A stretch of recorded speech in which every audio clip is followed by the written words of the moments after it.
বাংলাদেশ আসবে, শেখ হাসিনা আসবে,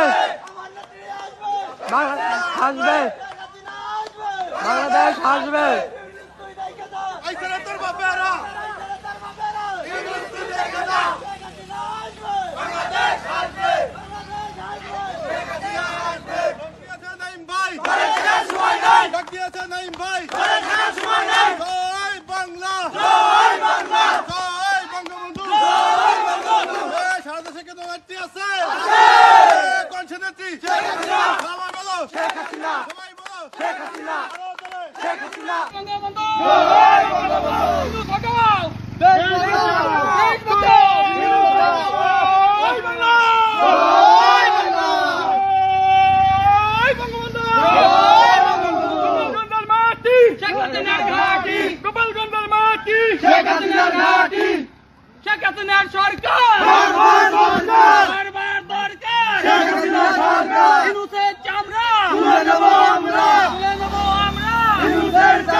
আমরা এখানে এটা প্রত্যাখ্যান করলাম। আমরা ঢাকা খুলনার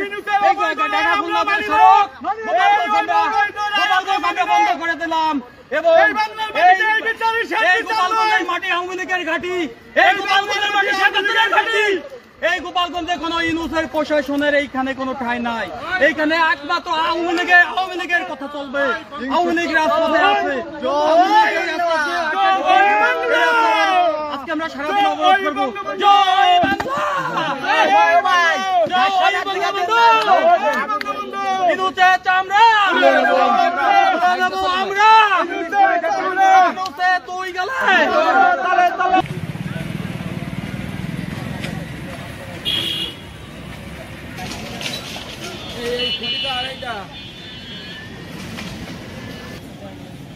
হ্যালো।